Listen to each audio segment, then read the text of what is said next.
Assalamualaikum warahmatullahi wabarakatuh, sahabat tani. Sekarang kita lagi ada di kebun dan sebenarnya kita tuh mau syuting di sana gitu ya, sahabat tani. Cuman karena hujan, jadi kita di sini aja. Jadi pada video sebelumnya tentang pupuk organik cair kadaluarsa, ternyata mengundang pertanyaan dari salah satu sahabat tani gitu kan. Dan pertanyaannya begini, apa bisa memperpanjang masa simpan POC dengan menambahkan karbohidrat dan dekomposer secara berkala?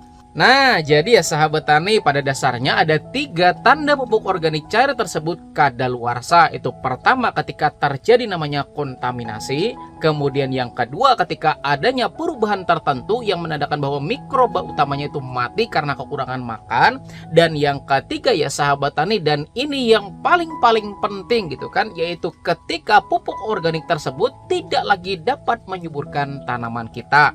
Artinya unsur haranya sudah berkurang karena faktor tertentu. Pertama ya sahabat tani, ketika terjadi namanya kontaminasi, teman-teman udah tahu belum apa itu JMS? Atau udah pernah bikin JMS itu? Nah, jadi ya sahabat tani, JMS atau Jadam Microbial Solution adalah pupuk organik cair ala Jadam yang tujuannya sebagai pembenah tanah. Dan dalam bukunya ini ya sahabat tani, Jadam Microbial Solution itu efektif digunakan itu tidak lebih dari 72 jam. Dan menurut buku Jadam ini ya sahabat tani, bahwa ketika lebih dari 72 jam maka buih-buihnya bakalan semakin berkurang, populasi mikroorganismenya juga makin berkurang, dan sepengalaman saya ya sahabat tani juga bakalan berisiko terjadi namanya kontaminasi. Dan mari kita buktikan langsung ya sahabat tani. Nah, ini ada sampel Jadam Microbial Solution usia 24 jam dan seperti inilah kondisi mikroorganismenya. Dan mari kita ambil sampelnya yang sudah berusia 72 jam. Nah, inilah ya sahabat tani puncak dari populasi mikroorganismenya. Tetapi setelah kita lakukan pengukuran menggunakan alat pH meter, maka pH-nya kemudian turun menjadi 2,9. Lalu kira-kira apakah jadi nggak bagus gitu kan? Maka kembali lagi pada poin yang nomor 3, yaitu masih bisakah membuat tanaman kita menjadi lebih subur atau justru sebaliknya? Maka supaya lebih yakin lagi, silahkan uji coba dulu pada 2 atau 3 tanaman terlebih dahulu sambil kita lihat bagaimana reaksinya beberapa hari ke depan. Kalau ternyata menunjukkan hasil atau reaksi yang lebih positif, artinya pupuk tersebut masih memiliki kandungan unsur hara di dalamnya. Artinya silahkan aplikasikan pada semua tanaman kita gitu ya sahabat tani. Dan lagi menurut buku Jadam Organik ini ya sahabat tani, pada poin 14, ketika JMS usianya 84 jam maka cakram busanya mulai menyebar, mengindikasikan bahwa mikroorganismenya mulai mati. Kemudian pada poin ke-15, ketika usianya 134 jam maka terjadi kematian mikroba secara lebih cepat. Hingga pada poin ke-16 maka JMS-nya sudah tidak lagi dikatakan layak. Artinya namanya bukan lagi JMS ya sahabat tani, tapi cuman sebagai pupuk cair biasa aja. Nah, lalu bagaimana kalau kita tambahkan karbohidrat dan juga dekomposer pada pupuk organik cair tersebut? Apakah bisa memperpanjang dari masa kadaluarsanya? Maka untuk menjawab hal ini, mari kita simak dan juga dengarkan penjelasan dari peneliti pupuk organik dari Balai Besar Pelatihan Binuang berikut ini. Silahkan. Yang namanya petani atau orang yang membuat pupuk organik cair, pastikan pengen apa yang kita buat itu bisa dapat disimpan dalam jangka waktu yang lama. Nah, terkadang orang bertanya-tanya, Pak atau Bu, ketika saya bikin ini bisa bertahan berapa lama atau bisa disimpan berapa lama? Nah, faktor yang menentukan kelamaan dari penyimpanan itu apa, Bu? Nah, dari kemampuan mikroorganisme yang ada di situ, kandungannya. Karena kandungan mikroorganisme itu ya tidak selamanya itu tumbuh dengan baik ya Pak, karena memang viabilitas tumbuh dari MO sendiri itu adalah kecil gitu. Kita memang harus menjaga itu. Maka dari itu ya saya sarankan Bapak Ibu yang sudah menggunakan, sudah membuka tutupnya, wadahnya itu kalau bisa ya memang harus sekali pakai. Berarti kayak gini ya ceritanya, kalau saya bikin misalnya contoh bikin 200 liter, jangan langsung dibikin 1 drum, simpan 1 drum, jangan ya berarti. Iya, tapi betul. dibikin misalnya botol mineral 600 ml apa 1,5 liter ceritanya. Saya buka yang itu aja, yang lain bisa simpan gitu ya, Bu. Mungkin bisa kelihatan nggak ya Pak di sini? Mungkin saya perlihatkan ya. Oke, nggak apa-apa. Ini lagi diambilkan. Ya.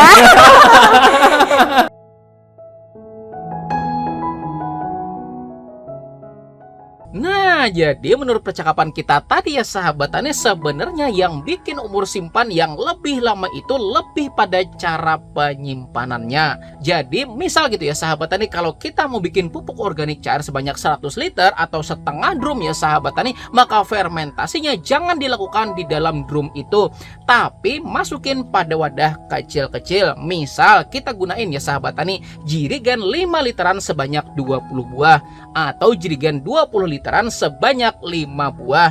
Nanti kalau misal kita mau pakai ya sahabat tani, misal hari ini tuh bakalan habis 5 liter misalnya, maka satu jirigen bisa langsung kita habiskan. Nah, jadi dengan cara begitu bakalan membuat umur simpan dari pupuk organik cairnya bisa lebih lama dan juga lebih berkualitas.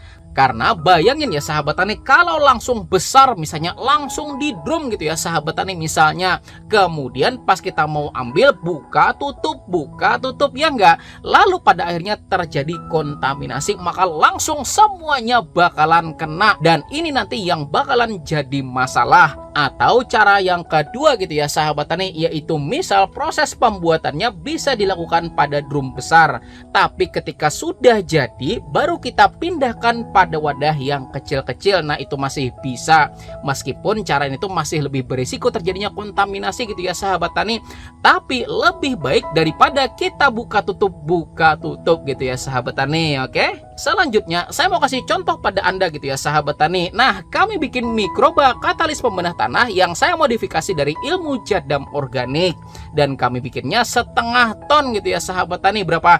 500 liter loh coba. Dan kenapa bikinnya setengah ton ya enggak? Karena memang setengah ton ini bakalan habis dalam waktu sehari atau 2 hari aplikasi aja. Dan contoh lagi ya sahabat tani dalam pembuatan PSB, kenapa kok pakai botol kecil-kecil aja ya enggak? Jadi misal hasil yang ingin kita dapetin itu warna dari PSB-nya adalah merah, dan misal kita langsung bikin pada galon langsung gitu ya sahabat tani 20 liter misalnya, dan bayangin coba kalau satu tuh nggak merah semuanya, itu apa yang terjadi coba? Ya bakalan langsung 20 liter yang nggak merah-merah ya nggak sahabat tani. Ya beda kalau kemasnya pakai botol kecil-kecil gitu ya sahabat tani, kemudian kita jemur gitu kan. Nah, coba lihat sendiri, ada yang merah dan ada juga yang enggak ya enggak. Syukur-syukur bisa yang kayak gini gitu ya sahabat tani, bisa merah semua ya enggak, yang nggak jadi masalah gitu kan. Dan lagi juga ya sahabat tani, kalau misal PSB-nya sudah merah misalnya, kemudian karena faktor tertentu apa begitu kok tiba-tiba berubah jadi nggak merah lagi gitu ya sahabat tani, maka cuma satu atau beberapa botol aja yang mengalami hal tersebut, dan botol lain masih aman dan masih bisa kita pergunakan sesuai dengan kualitasnya. Maka di sini pada intinya sahabat tani, ketika kita ingin memperlama umur simpan dari pupuk organik cair, maka cara penyimpananlah yang paling perlu kita utamakan. Maka sampai di sini kalau menjawab pertanyaan menambahkan karbohidrat atau dekomposer secara berkala, sebenarnya bukan soal itu yang dapat memperpanjang dari usia pupuk organik cairnya. Karena gini loh ya sahabat tani, prinsip dari mikroba itu adalah dominasi, dan sudah sering banget saya bahaskan di channel ini gitu ya sahabat tani, dimana misal ada sebuah bus yang kapasitasnya adalah penumpang itu 20 penumpang, kemudian kursinya udah keisi penuh semua, bahkan ada yang sampai berdiri gitu ya sahabat tani, diisi 30 orang misalnya, ada lagi 10 orang yang misal mau ikut, apa yang bakalan terjadi coba? Ya nggak bakal bisa gitu kan. Dan ini sama juga loh dengan persaingan pada mikroorganisme. Siapa yang kuat dia bakalan menang gitu ya sahabat tani, dan siapa yang populasinya lebih banyak dia juga yang bakalan menang gitu ya sahabat tani. Maka kalau menambahkan karbohidrat dan juga bioaktivator atau dekomposer pada barang yang ternyata sudah terkontaminasi, ya pasti nggak bakalan efektif gitu ya sahabat tani, kecuali dengan satu cara gitu ya sahabat tani, yaitu bioaktivator atau dekomposernya dilakukan proses aktivasi terlebih dahulu pada wadah yang berbeda. Jadi dikuatin dulu ya sahabat tani ceritanya menggunakan rumus 111 dan juga 18, dimana satu bagian adalah bioaktivatornya, satu bagian adalah gula atau molase, kemudian satu bagian adalah sumber karbohidratnya, dan 18 bagian adalah airnya. Artinya misal bioaktivator yang mau kita tambahkan itu tuh sebanyak 2 literan, maka aktifasikanlah 100 ml bioaktivatornya, kemudian tambahkan 100 gram gula dan juga 100 gram sumber karbohidratnya, dan tambahkan air sebanyak 1,8 liter. Maka setelah 5 hari kemudian jadi seperti ini ketika dia sudah aktif. Maka dengan populasi seperti ini sudah cukup kuat buat bersaing dengan mikroorganisme kontaminan. Dan lagi ya sahabat tani, faktor yang mempengaruhi umur simpan dari pupuk organik cair itu juga soal pH, kemudian temperatur, dan juga kebutuhannya akan udara. Maka ini juga mesti kita sesuaikan. Bagi yang misalnya ya sahabat tani membutuhkan pH yang rendah, kita sesuaikan. Bagi yang membutuhkan pH yang lebih tinggi, kita sesuaikan. Dan lagi berdasarkan karakter dari mikrobanya juga kita sesuaikan. Apakah dia anaerob, aerob, atau anaerob fakultatif gitu ya sahabat tani. Semuanya mesti kita lebih sesuaikan. Insya Allah bakal lebih memperlama dari umur simpan pupuk organik cair tersebut. Dan sampai di sini saya juga mau jelasin soal ppm gitu ya sahabat tani, bahwa alat ukur TDS meter dapat kita gunakan buat mendeteksi kandungan mineral yang ada dalam suatu larutan. Dan sebagai contoh, petani di sini ada yang pernah melakukan pengukuran suatu pupuk dengan pengenceran 10 gram per 1 liter airnya. Artinya kurang lebih 1% loh ya sahabat tani, didapatkan nilai ppm sebanyak 1300-an. Dan setelah dilakukan pengujian pada laboratorium, didapatkan total kandungan baik N, P, dan juga K-nya adalah 13%. Maka ketika hasil pengukuran dari TDS meter pada larutan berkonsentrasi 1% adalah 1300, dan kalau 1300 dikalikan dengan 100 itu sama dengan 130.000 ppm ya sahabat tani. Dan karena ppm itu artinya part per million, artinya dibagi sejuta loh ya sahabat tani.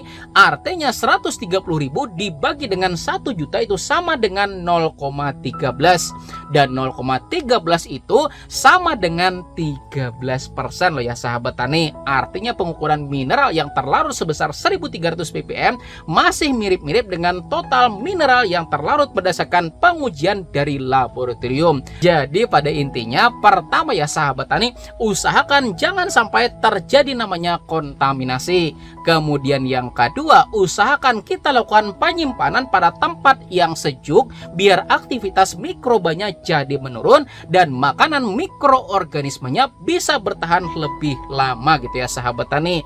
Dan ini yang paling penting, yaitu yang ketiga, uji cobalah pada skala kecil terlebih dahulu bagaimana kemampuan dari POC tersebut dapat menyuburkan tanaman. Kalau misalnya nih reaksi tanaman menunjukkan ke arah yang lebih positif, artinya silakan ya sahabat tani aplikasikan pada semua tanaman kita. Oke? Nah, mudah-mudahan bermanfaat ya sahabat tani. Saya Rizal Ansar. Saya akhiri dan ucapan wassalamualaikum warahmatullahi wabarakatuh.